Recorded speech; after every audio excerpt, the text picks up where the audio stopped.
Maintenant qu'on a vu le scaffold avec la génération de nos posts, donc on a vu que c'était super rapide, c'était automatique et qu'en fait on avait presque une application déjà presque, elle est complète, générée par Rails. Cette fois-ci, on va utiliser notre premier gemme qui va être Device. Donc il faut savoir que Device, c'est l'un des gemmes les plus connus dans la communauté Ruby on Rails parce qu'en fait c'est un système d'authentification, en fait, de création d'utilisateurs, login, etc., qui est extrêmement bien utilisé, qui est utilisable avec presque tous les ORM, que ce soit MySQL, PostgreSQL, MongoDB, etc. Donc ça marche presque avec tous. Et surtout, la documentation est extrêmement bien faite. Je vous conseille d'aller vous faire un tour sur le GitHub justement de Devise. Donc vous avez le lien juste ici. Si vous voulez, je pourrais vous le mettre dans la description. Et c'est surtout la communauté l'entretient assez régulièrement, donc il y a souvent des mises à jour, avec des commits assez réguliers. On va voir un dernier commit qui a été fait sur là-dessus, ça a été fait le 21 juin dernier, donc voilà, c'est encore maintenant, alors que le gemme est assez vieux maintenant, mais il a toujours entretenu, donc c'est voilà, un des gemmes les plus réputés, hein. On voit qu'il a quand même plus de 17 000 étoiles. Et en fait, ce gemme-là va nous permettre du coup d'avoir à la fois toutes les routes pour l'authentification de nos utilisateurs, un modèle utilisateur qui est connecté à ces routes, et les contrôleurs de session qui vont avec. Parce qu'en fait, quand on va créer un utilisateur, lorsqu'il change de page, on n'a pas envie qu'ils doivent se reconnecter à chaque fois qu'ils changent de page. D'où le fait qu'on va utiliser en fait des variables de session, on va utiliser des cookies, des choses comme ça, qui vont stocker les données de l'utilisateur en fait dans le navigateur, le temps qu'en fait la session est ouverte. Et lorsqu'il va se déconnecter, on va supprimer toutes ces données utilisateurs, tout simplement.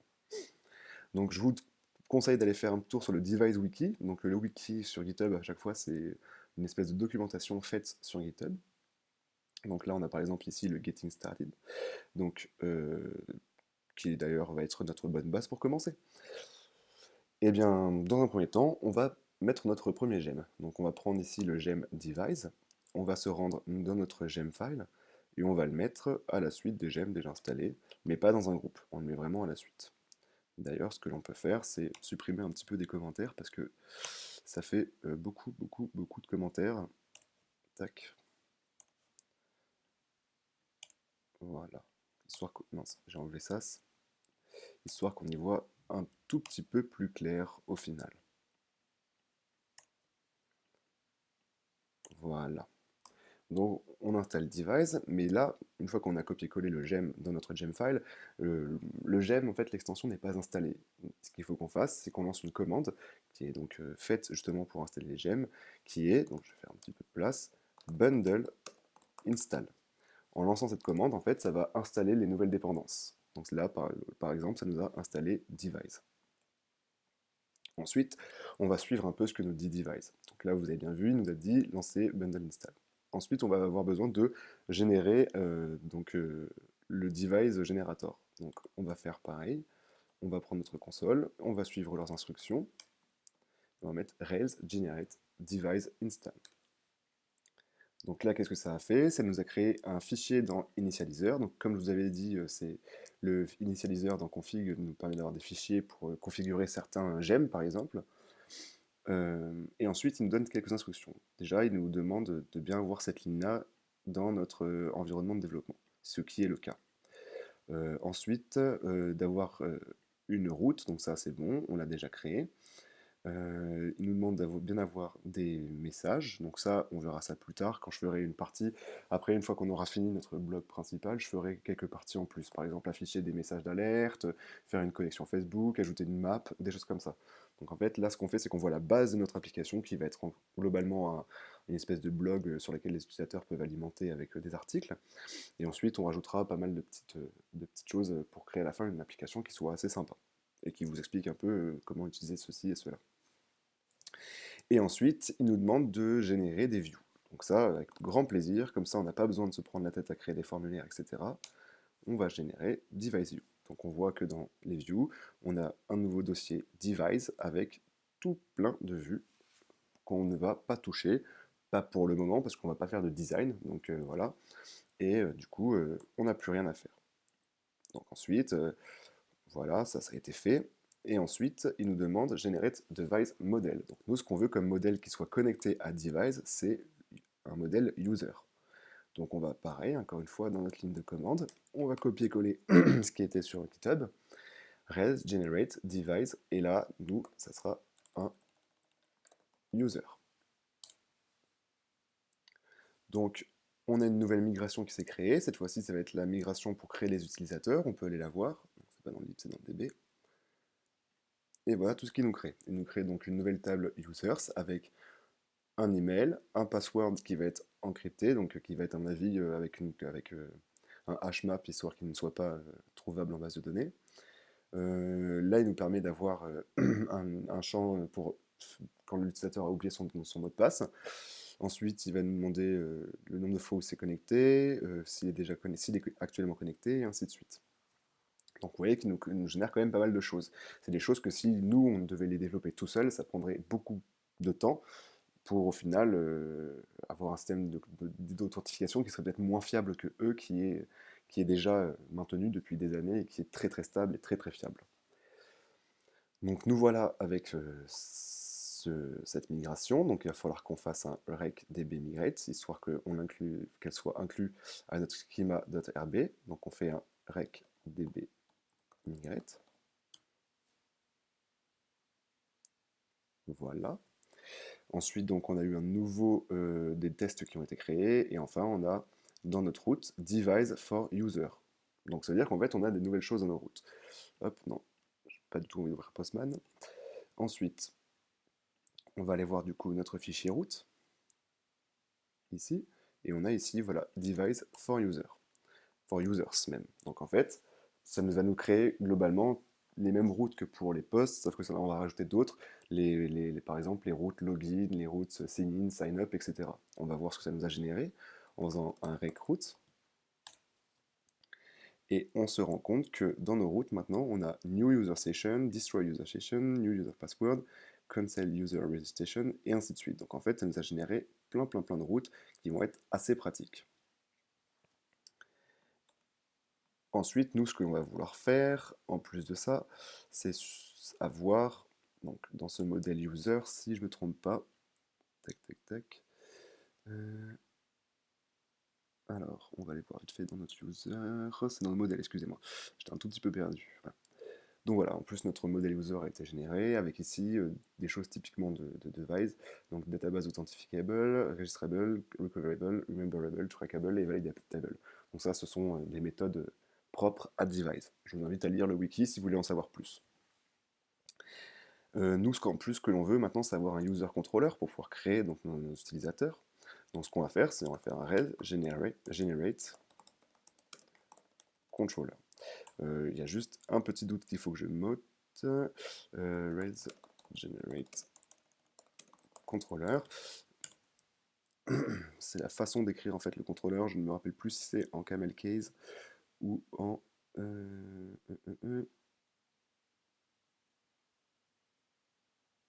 oui, c'est ça. C'est en... okay. Donc on va faire un res generate controller. Notre contrôleur va s'appeler user. Et ensuite, on va mettre les méthodes que l'on veut. On veut index, on veut show, on veut... Alors, on veut new, edit, create, update et destroy. Et on va générer notre contrôleur. Alors là, il y a une erreur, parce que c'est pas général, c'est generate. Voilà. Et donc ça nous a bien créé notre contrôleur avec nos vues pour l'utilisateur. Donc non seulement on va avoir des vues pour l'utilisateur, on va pouvoir voir donc son profil, etc. Parce que quand on a généré device, ça nous a surtout généré toutes les vues pour la connexion, la déconnexion, etc. Ça ne nous a pas généré des vues pour notre utilisateur à proprement parler. Maintenant, on a des vues pour notre utilisateur. Et ça nous a créé toutes nos méthodes. Donc nous, ce qu'on va faire maintenant, c'est qu'on va un petit peu éditer ce fichier, en fait, pour que l'on puisse donc créer un nouvel utilisateur, et ainsi de suite. Donc ici, on va créer dans un aspect privé, donc pour que ça reste que uniquement pour le users controller. On va créer donc def set user, et on va lui dire donc que user égale user.find avec le paramètre id. Donc ça, c'est exactement pareil que pour les posts tout à l'heure. Et ensuite, on va mettre def users params, user params, comme ça. Et à l'intérieur, on va lui mettre donc, oulala, je ne me rappelle plus, c'est params, voilà. Donc c'est params.require, ici on voit forcément l'utilisateur, et dans permit, on va lui mettre, donc on va avoir besoin nous de l'email et le password. Dans def index, ce que l'on va faire désormais, c'est ici, user c'est égal user.all. Donc ici, on aura tous les utilisateurs. Dans def show, cette fois-ci, alors je viens juste de me rappeler de quelque chose, c'est que toutes les méthodes create, on va pas forcément avoir besoin de l'avoir, et on va pas forcément avoir besoin de la méthode new non plus. Parce que normalement, Device le fait pour nous. Donc show, ça sera en before action, donc set user, tac tac tac, pareil pour ça. Donc là on va prendre exactement les mêmes méthodes, donc sauf que nous c'est set user. Donc on va l'utiliser pour show, pour edit, pour update et pour destroy. Donc show c'est bon, edit c'est bon, update on verra le cas juste après, et destroy on a utilisé user.destroy, et ensuite on va rediriger l'utilisateur to route pass. Donc quand vous écrivez une route, ce que vous faites, c'est que vous prenez le petit identifiant qui se trouve juste ici, à ce niveau-là, et à chaque fois, vous rajoutez un underscore pass, comme ceci. Alors, qu'est-ce qui se passe sur notre application désormais? Undefined device pour routing mapper. Parce que je pense qu'il faut qu'on redémarre notre serveur après tout ça. On va redémarrer notre serveur. On va retourner dans notre localhost. Voilà. Si on veut voir tous les posts, on va ici. On peut toujours créer un post. Super. Et ainsi de suite. Et on retourne sur notre post. Super. Maintenant, on va voir un petit peu les routes qui s'offrent à nous. Donc, si on va ici dans Rec Routes, je les avais déjà au-dessus d'ailleurs, pas la peine de les remettre. Nous, ce que l'on veut, c'est avoir la possibilité de se connecter, de se déconnecter, etc. Donc, ça va être donc dans New User Registration, ici. Donc, on va mettre cette URL dans notre barre. User Sign Up. Et vous voyez que voilà, Device arrive avec justement un formulaire déjà tout fait. Donc on va lui rentrer notre email, hein, moi, on va mettre un faux email, hein, test@test.com. On va lui mettre un mot de passe qui va être test. On va mettre test. Et voilà. Alors là, l'avantage de Device aussi, c'est qu'il arrive avec toutes les erreurs de connexion, etc. Donc le password doit être minimum de 6 caractères. Donc on va mettre test. Comme ceci. Et voilà. Donc maintenant, je suis connecté. On va aller voir un petit peu dans la Rails console, qui nous permet un petit peu de voir tout ce qu'on a, nos objets, etc. Et si on fait ici un user.all, je vois que j'ai un utilisateur ici, avec comme email test, et ainsi de suite. Donc via la Rails console, ça nous permettra un petit peu de voir notre base de données. Vous pouvez également utiliser un GUI, donc un gestionnaire d'interface, comme SQL Pro ou des choses comme ça, pour vous connecter et avoir un logiciel sur lequel on voit un peu mieux les données qu'on enregistre. Mais ici, je vois bien que j'ai bien un utilisateur qui a été créé, et je peux même voir ici Je peux même voir ici en fait que j'ai bien un utilisateur qui a été créé avec donc insert into database et ainsi de suite. Maintenant, ce que j'aimerais bien faire, moi, de mon côté, c'est faire en sorte qu'en fait, un utilisateur puisse créer des articles, en fait, et qu'en fait, on sache que ce soit lui qui l'a créé. Comment je vais faire ça? Eh ben, je vais faire, en fait, une relation dans mes modèles. Parce que les modèles, comme je vous avais dit, ça nous permet un petit peu de gérer nos données et de gérer un petit peu nos types de données, comment ils vont interagir entre eux. Donc, j'ai mon modèle user. Et ce que je veux, en fait, c'est que lui, il puisse rédiger plusieurs articles. Donc, comment j'écris ça? Je lui dis as many posts avec un S. Donc là, ça veut dire qu'en fait, mon modèle user va pouvoir avoir plusieurs posts. Et quant à post, lui, il va dépendre que d'un seul utilisateur, parce qu'il y a un seul utilisateur qui va écrire un post. Donc dans ce cas-là, ce que l'on fait, c'est qu'on dit que lui, il dépend, belongs to user, tout simplement. Donc super, là-dessus, notre relation est faite dans notre base de données. Cependant, il va falloir quand même rajouter une autre chose, c'est que lorsque l'on va sauvegarder, on veut que l'identifiant de l'utilisateur soit dans le post. Donc, comment faire? On va tout simplement aller dans notre post controller et ici, on va rajouter le user ID, tout simplement. Donc, on va aller un petit peu sur la console pour faire des tests.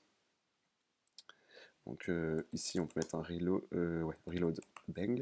Oula, je n'arrive pas à écrire, comme ceci. Voilà.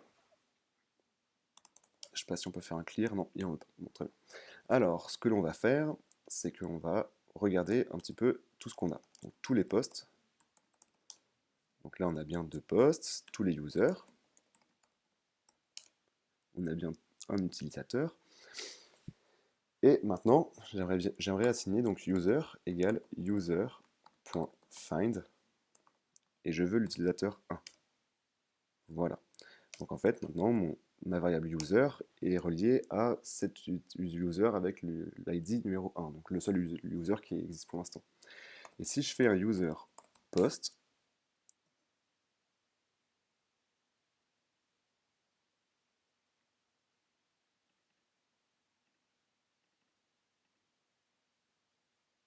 d'accord. Donc en fait, dans ma table post, il va falloir qu'en fait, j'ajoute une table user ID. Parce que en fait, dans la table post, il va falloir que je stocke l'identifiant de l'utilisateur pour savoir qu'il s'agit bien de cet utilisateur-là qui a créé le post. Comment je vais faire ça? Bah, c'est tout simple, justement c'est cool parce qu'on va pouvoir voir un nouvel aspect encore de Ruby, c'est comment générer nous-mêmes des migrations sans faire forcément des choses un peu automatiques.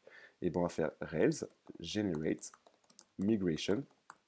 Ici, on va l'appeler add user ID to post. Donc soyez assez explicite dans vos générations de migration parce qu'en fait, ça permet non seulement d'être mieux lisible pour les autres personnes avec qui vous collaborez, mais en plus de ça, Rails interprète ce qui est écrit. User ID to post. Et là, donc, ce que l'on veut, c'est on veut que dans notre table donc post, on ait un user ID qui soit un integer. Donc ça sera un chiffre. Donc voilà, on va quand même vérifier dans notre migration si ça a bien été pris en compte. Add column to post, user ID sous forme d'integer. Jusqu'à là, pour nous, tout est OK. Et ensuite, on va pouvoir faire un rect db migrate. Donc là, ça va faire une migration de ma base de données. Donc ça a été ajouté au schema.rb. Et ensuite, si on retourne sur notre console, on va pouvoir donc refaire un reload bang, histoire que ça reload tout ça et que ça prenne en compte nos modifications. Et si je fais donc user, c'est bon. Et si je fais un user post, donc cette fois-ci, j'ai bien une active record association. C'est-à-dire qu'en fait, il a compris qu'il y avait une association et qu'il y avait quelque chose qui était possible. Donc super, mais maintenant, est-ce que ça va marcher si je crée directement via mon interface un nouvel article? Eh bien, on va essayer. On va faire un nouvel article, title article par un user. Le content, on va mettre hello monde et on va créer. Et là, on a un problème parce que le user devrait exister. Donc ça, c'est un petit problème qui est lié au fait que forcément, on ne lui envoie aucun article par le biais de... Enfin, aucun user ID. Donc une petite solution pour ça, pour lui envoyer le user ID via le formulaire, on peut créer un champ vide en fait, un champ caché. Donc ce que l'on va faire dans notre view, quand on a créé un post, ici on a title, etc. Ce que l'on peut faire ici, c'est que l'on peut faire un form.hidden field on va lui mettre un user, un user ID, et la valeur sera égale à tac, bah, on peut même utiliser ici current user ID. Je vais vous expliquer pourquoi current user, parce qu'en fait, Devise arrive avec des méthodes aussi qui sont assez pratiques à utiliser. On peut les voir sur leur site.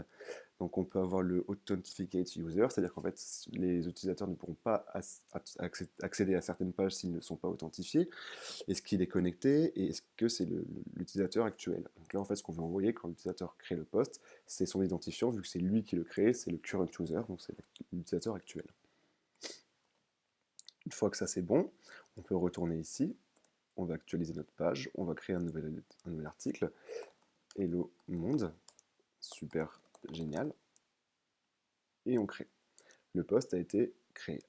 On va faire un back. On a bien notre post qui est créé. Et maintenant, si on fait un reload, et que l'on va maintenant donc revoir notre utilisateur, si maintenant on fait un user.post, donc user.post, c'est simple, on va prendre l'utilisateur et on va afficher tous les posts qu'il a écrits. Voilà quoi, ce que cela veut dire. Et on voit bien qu'on a une association et qu'on a un post qui a bien été créé par l'utilisateur. Ce qui fait que maintenant, si je fais un post.all, le dernier post, j'ai maintenant un user ID qui est égal à 1, mon premier utilisateur. Et les autres user IDs sont égales à nil parce qu'avant on n'avait pas encore cette association quand on a créé nos posts. Donc voilà comment marche l'association par Rails. Il est vrai que ce que j'ai fait là dans le formulaire en ajoutant un champ invisible, je pense pas que ce soit la meilleure des solutions. Je pense qu'il y a une autre solution et que je vais regarder et que je pourrais vous donner dans la prochaine vidéo. Euh, et je vous tiendrai, je vous dirai comment faire un peu mieux. Mais en tout cas, pour l'instant, ça marche, c'est sûr. Et aussi, le formulaire, ne soyez pas étonné par ce type de formulaire. C'est vrai que je suis arrivé dans ce formulaire sans vous expliquer à quoi ce que c'était. Mais en fait, Rails arrive aussi avec un générateur de formulaire automatique. Et en fait, ça génère un formulaire HTML basique, mais avec voilà, ce form helper qui nous permet de, de créer des formulaires. Mais ça, c'est pareil, on le verra un peu plus en détail, parce que dans la prochaine partie, ce que l'on va faire, c'est qu'on va commencer un petit peu à travailler sur l'interface utilisateur, à savoir donc ajouter Bootstrap, styliser un petit peu tout ça, gérer le formulaire, et ensuite, après tout ça, on fera en sorte que l'utilisateur puisse également se connecter avec Facebook. Tout ça, ça ne sera pas tout de suite, ça sera en septembre, je ne serai pas du tout présent en août, donc voilà, j'espère que ces vidéos vous ont plu.